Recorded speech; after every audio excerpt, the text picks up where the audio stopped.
J'espère que vous allez bien. Alors j'ai réalisé récemment que ça faisait longtemps que je vous avais pas proposé de vidéo routine teint, donc aujourd'hui je me suis exécutée pour vous présenter tous les produits qui ont peut-être été incorporés à ma nouvelle routine teint, dont je suis hyper satisfaite. J'ai notamment découvert un nouveau fond de teint que j'adore, vraiment. Donc voilà, je vais vous présenter tout ça. Évidemment c'est le maquillage du teint que je porte là tout de suite. Donc j'espère que mes explications pourront vous être utiles. C'est parti! Première chose évidemment, pour éviter de mettre du fond de teint dans mes cheveux, je les attache. Depuis ma précédente routine teint, cette première étape n'a absolument pas changé. J'utilise le Makeup Primer Spray de la marque Skindinavia qui est disponible sur les shops de Birchbox. Donc je le secoue bien et ensuite j'en pulvérise un petit peu sur l'ensemble de mon visage. C'est une base de teint liquide dont je vous ai parlé à de nombreuses reprises, que j'adore, dont je me sers depuis des mois. Je trouve que c'est un produit ultra pratique, ultra rapide à utiliser le matin, qui est très efficace parce qu'il a zéro effet de matière sur la peau et en plus c'est une petite brume un peu fraîche, donc très agréable. Évidemment, c'est pas parce qu'on a l'impression d'avoir un effet zéro matière sur la peau que ce produit ne fonctionne pas. Bien au contraire, il permet vraiment de mieux faire tenir le fond de teint. J'ai récemment découvert le nouveau fond de teint Ultra HD de chez Make Up For Ever et je crois que je suis en train de devenir complètement accro.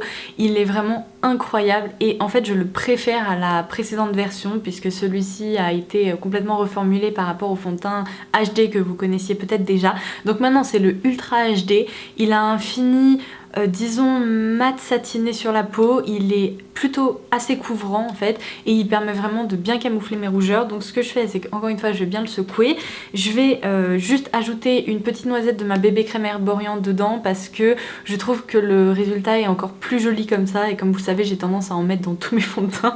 Donc je vais en prendre une noisette sur le dos de ma main.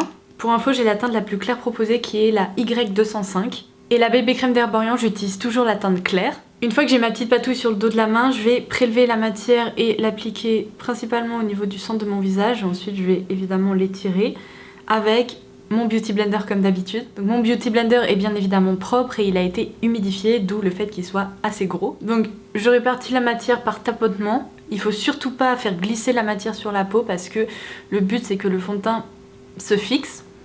Here we go, God, I know the words just flow because I'm getting low, lower than you see me get before. And please don't ignore me like I'm something you forgot at the corner store. Il fait un temps vraiment pas terrible aujourd'hui, donc vous n'allez pas pouvoir le voir, mais ce fond de teint a un rendu vraiment étonnant, c'est-à-dire qu'on a vraiment l'impression de pas s'être maquillé tant le rendu est naturel. C'est vraiment très légèrement satiné, en fait dans l'ensemble c'est plutôt quand même assez mat, mais pourtant il y a une certaine luminosité qui ressort, enfin c'est juste sublime. Donc maintenant je passe à mon anti-cerne qui est le Radiant Creamy Concealer de NARS.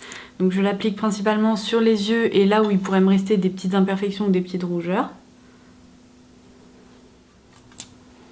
Je l'applique également un petit peu au centre du front pour apporter de la luminosité. Centre du menton, les ailes du nez. Et pareil, j'estompe tout ça avec mon Beauty Blender.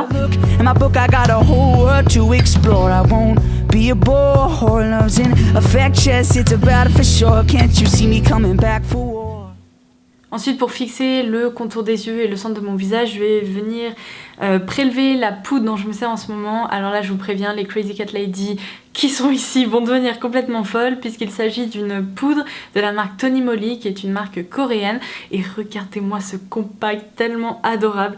Non mais j'adore déjà pour commencer. Et ensuite, je l'ai en teinte 01. Et en fait je m'en sers depuis un moment déjà, elle est géniale, je trouve vraiment qu'elle est couvrante et pourtant elle a un effet très naturel sur la peau, elle permet vraiment de bien fixer le fond de teint. Donc je vais venir prélever ça avec le pinceau Full Coverage Airbrush de Sephora dans la gamme Pro. Les pinceaux de la gamme Pro de Sephora sont absolument incroyables, ils sont sortis là sur l'eShop assez récemment et ils sont vraiment très bons. Donc comme je vous le disais, je poudre le centre de mon front, par tapotement toujours, mon nez, hop là, mon menton et le contour de mes yeux. Ensuite je vais venir définir légèrement mes joues et pour ce faire je vais utiliser un produit dont je vous ai parlé dans mes favoris du mois de janvier. C'est le Blending Primer de Bourjois. Alors maintenant le packaging a changé, il ressemble plus tout à fait à ça mais le produit est exactement le même. Donc je viens avec un pinceau assez précis comme ceci. Ici c'est le 110 de Zoeva. J'en prélève un petit peu et en fait je vais venir tracer donc le contour un petit peu de mes joues, on va dire. Alors comme ça, vous allez me dire, mais qu'est-ce qu'elle fait, mon Dieu? Je vous rassure, c'est un produit qui a un effet très transparent et je vais pouvoir l'estomper de façon très naturelle. Vous voyez déjà en quelques coups de pinceau, ça va beaucoup mieux. Et pour être sûr de bien l'estomper, je vais prendre un autre pinceau un peu plus fourni, c'est le 126. Et là, je vais, voilà, remonter un petit peu la matière.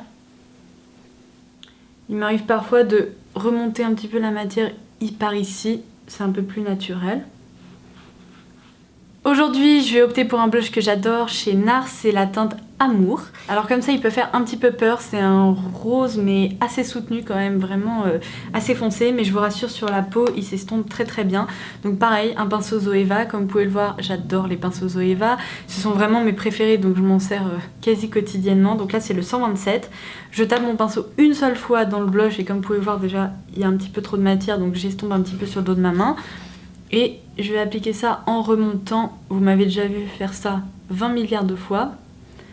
Ça permet vraiment de... Enfin, en tout cas, pour ma forme de visage, c'est plus joli, je trouve.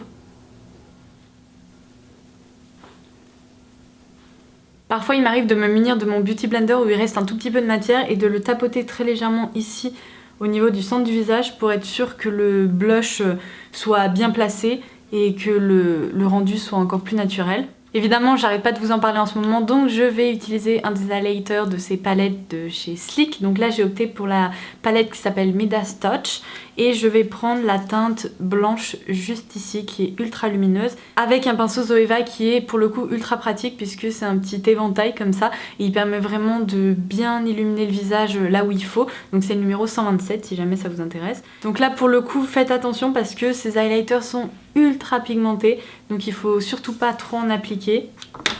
Et là évidemment je vais venir illuminer le haut de mes joues, sous le sourcil également et un petit peu par là. Je pense que vous pouvez voir, mais regardez-moi cette luminosité, c'est absolument sublime, j'adore.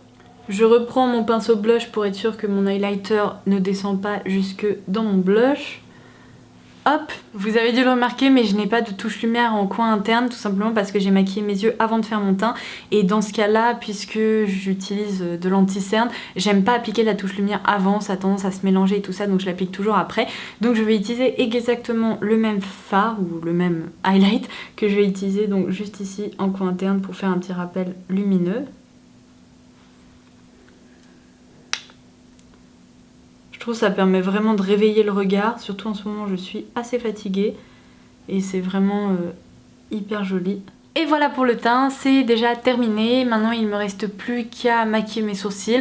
Évidemment je le fais toujours après avoir maquillé mon teint parce que sinon je peux me retrouver avec de l'anti-cerne ou du fond de teint au niveau des sourcils, c'est pas hyper joli. Donc c'est maintenant ce que je vais faire, je vais utiliser le sourcil gel de Lancôme dont je vous parle depuis je ne sais pas combien de semaines en teinte blond. C'est vraiment une teinte très naturelle, assez taupe finalement, qui me convient parfaitement. Et voilà avec mes sourcils maquillés. Je vous fais un petit zoom pour que vous puissiez voir le rendu du fond de teint, à quel point il marque pas du tout les pores ou les zones de sécheresse ou quoi que ce soit, et aussi le joli highlighter qui est juste ici.